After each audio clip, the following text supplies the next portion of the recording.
నమస్తే, welcome to okay TV. ప్రస్తుతం నాతో పాటు సంధ్యారెడ్డి గారు ఉన్నారు. మాట్లాడదాం. ఇటీవల మహిళల వస్త్రాభరణాలకు సంబంధించి పెద్ద ఎత్తున చర్చలు జరిగాయి, మీడియా ముఖంగా డిబేట్లు జరిగాయి. పెద్ద ఎత్తున దీని మీద మహిళా సంఘాలు కూడా స్పందిస్తూ ఆమెను వ్యతిరేకిస్తూ కూడా కొన్ని మీటింగులు పెట్టడం జరిగింది. అది మీద కేసులైన పరిస్థితి, కొన్ని పలు మీడియా సంస్థల మీద కూడా కేసులు పెట్టిన పరిస్థితి.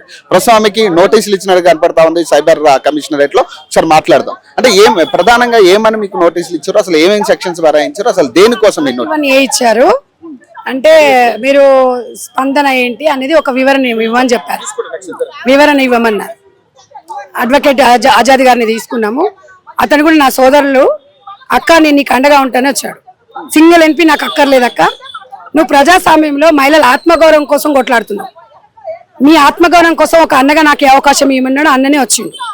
అయితే నేను ఒకటే తెలియజేసి, ఇది రాజకీయాలకు సంబంధం లేదు దయచేసి, ఇది మహిళల ఆత్మగౌరవం సమస్య.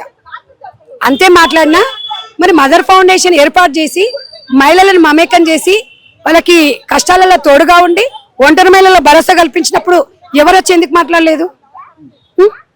ఇవాళ నేను ఒక బాధ్యతగా నేను ముందుకెళ్ళి వాళ్ళ మనోభావాలను ఒక మదర్ ఫౌండేషన్ చైర్పర్సన్ గా మాట్లాడినా. దీన్ని ఎందుకు తప్పుపడుతున్నారు? ఒక 10-20 మంది ఆడవాళ్ళు ఉన్నారు. నేను అనేది ఏంటంటే, మీ వస్త్రధారణ గురించి నేను కామెంట్ చేసి ఎవరి పేర్లు చెప్పలా. మీరు ఇంట్లో ఉండే ఫోటోలు తీసుకొచ్చి పబ్లిక్ లో పెట్టారు, మీ వీడియోలు పబ్లిక్ లో వచ్చాయి, మీ ఇంటర్వ్యూలో పబ్లిక్ లో చెప్పినప్పుడు స్పందన ప్రతిస్పందన. మరి డిజిటల్ మీడియా వాళ్ళు ఉన్నారు, మరి మీరు వీడియోలు అన్ని తీసిన తర్వాత కామెంట్ బాక్స్ ఎందుకు ఆఫ్ చేసుకోరు? మీరు ఎందుకు చేసుకోరు? పవన్ గారు చెప్పండి. అవసరం కాబట్టి మీరు ఆఫ్ చేసుకోరు. నేను కూడా ఈ రోజు ప్రజాస్వామ్యంలో మహిళల ఆత్మగౌరవం కోసం మాట్లాడినా. ఏ పార్టీ ఉన్నా ఏది ఉన్నా ఒక మనిషికి ఒక వ్యక్తిగత జీవితం ఉంటుంది, స్పందించే రైట్ లేదా నాకు కదా? మరి దీనికి రాజకీయాన్ని పులమడం అనేది కరెక్టా? కాదు కదా. కొన్ని మహిళా సంఘాలు కొన్ని కామెంట్స్ కూడా చేస్తా ఉన్నాయి. దాదాపు ఎన్నో ఏళ్ళుగా ఈ సినీ పరిశ్రమలో ఇది ఆనవాయితీగానో లేకపోతే అదొక పేషన్ లాగా వస్తా ఉంది. కానీ ఈ రోజే ఎందుకు సంధ్యారెడ్డికి ఇవి కనపడుతున్నాయనే చర్చ కూడా కనపడతా ఉంది కదా. మహిళా సంఘాలు ఈ క్వశ్చన్ కూడా లేవనెత్తుతా ఉన్నాయి కదా. చెప్తున్నా, మహిళా సంఘాలు అంటే గాల్లే లేరు. దేశంలో మస్తు మంది మహిళలు ఉన్నారు. వాళ్ళొక్కరి గురించి నేను స్పందించట్లేదు. వాళ్ళు కూడా సమాజం మీద బాధ్యతగానే ఉన్నారు.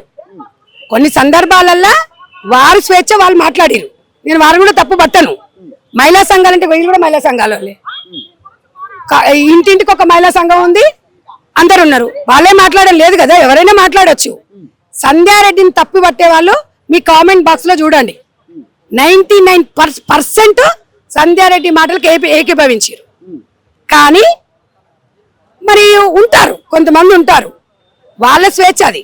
ఇన్ని సంవత్సరాల నుంచి లేనిది సడన్ గా ఇప్పుడు ఎందుకు సంధ్యారెడ్డి బయటకు? నేను చాలా సందర్భాలు మాట్లాడినా. ఏమ్మా మీకు మదర్ ఫౌండేషన్ పెద్దంబర్పేట మీకు ఫస్ట్ మీటింగ్ పెట్టినప్పుడు టైలరింగ్ నేర్పించినప్పుడు ఏం చెప్తామ్మా? అడగండి, వాళ్ళని అడగండి. అంటే నేను ఎప్పుడు ముఖ్యము ఇట్లా ఉండాలని వాళ్ళకి చెప్తా. కాకపోతే అది పబ్లిక్ లో రాలే, ఇది మొన్న పబ్లిక్ లోకి వచ్చింది, అంతే తేడా. మీకు ఇంకో విషయం తెలియదు, ఇన్స్టాగ్రామ్ లో ఫేస్బుక్ లో మనిషిని కాదు నేను, పబ్లిక్ లో మనిషిని.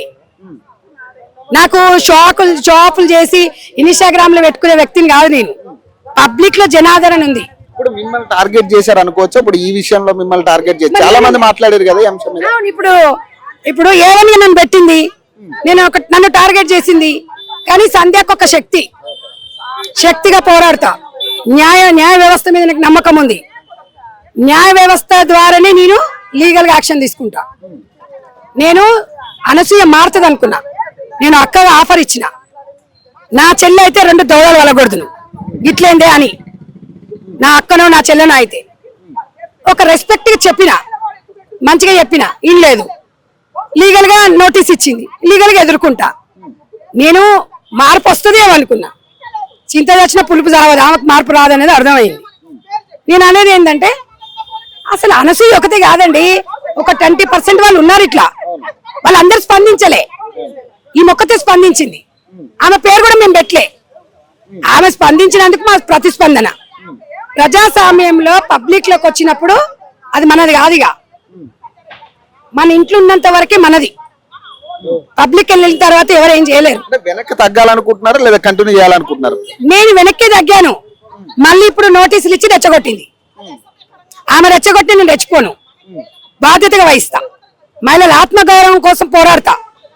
నా మదర్ ఫౌండేషన్ జీవితం, నా జీవితం మదర్ ఫౌండేషన్ కి అంకితం అని నేను ఎప్పుడో చెప్పిన. మదర్ ఫౌండేషన్ ఇది ఒకటే కాదు, ఉపాధి చూపిస్తా.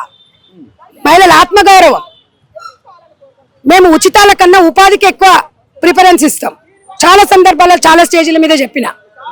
ఆ రోజు రాజశేఖర రెడ్డి గారు, నేను అప్పుడు ఏ రాజకీయ పార్టీలో లేను, నా మదర్ ఫౌండేషన్ కి నన్ను అప్రిషియేట్ చేసి నాకు కితాబ్ ఇచ్చిండు. సంధ్యమ్మ, మీకు విజువల్స్ చూపిస్తా, మీరు చూసుకోండి. సంధ్యమ్మ మదర్ ఫౌండేషన్ నుంచి ఇంతమందిని తీర్చిదిద్దినందుకు మనస్ఫూర్తిగా అభినందిస్తాను. ఒక రాజశేఖర రెడ్డి గారు ఆ రోజు నన్ను ఆశీర్వదించిండు అంటే అప్పుడు మీడియా ఇంత లేదు. మీరందరూ ఏమంటున్నారు, సంధ్యారెడ్డి ఇన్ని రోజులు స్పందించలేదంటే మీడియా ప్రభావం కోవిడ్ తర్వాతనే ఎక్కువైంది.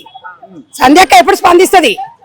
కానీ ఇప్పుడు దీన్ని మీరు మదర్ ఫౌండేషన్ ద్వారా ఎదుర్కొంటారు, కాంగ్రెస్ పార్టీ ద్వారా ఎదుర్కొంటారు? ఇప్పుడు మీకు ఇచ్చిన నోటీస్ లో కూడా ఏమను మదర్ ఫౌండేషన్ నేను ఫస్ట్ చెప్పిన తమ్మి, ఇప్పుడు చెప్తున్నా, అప్పుడు చెప్పిన.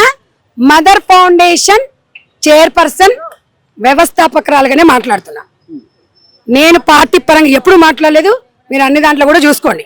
దయచేసి పార్టీకి పులుమకండి. ఇది సంధ్యారెడ్డి గారు చెప్తున్నమాట. ఖచ్చితంగా దీన్ని నేను మదర్ ఫౌండేషన్ చైర్పర్సన్ లా నేను ఎదుర్కోబోతున్నా తప్ప ఇది కాంగ్రెస్ పార్టీకి ఎటువంటి సంబంధం లేదు. నేను పర్టికులర్ గా కూడా మదర్ చైర్పర్సన్ గారిని మాట్లాడాను. ఇప్పటి వరకు మాట్లాడిన ప్రతి డిబేట్ లో కూడా, ప్రతి టీవీ ఛానల్లో కూడా నేను అదే మాట్లాడినా. సో నేను ఇప్పుడు కాంగ్రెస్ పార్టీ తరపు నుంచి కంటే మదర్ ఫౌండేషన్ తరపు నుంచే నేను కొట్లాడుతానంటూ కూడా ఆమె తేల్చి చెప్తా ఉన్నారు. సో మరిన్ని అప్డేట్స్ కోసం చూస్తూనే ఉండండి. ఓకే.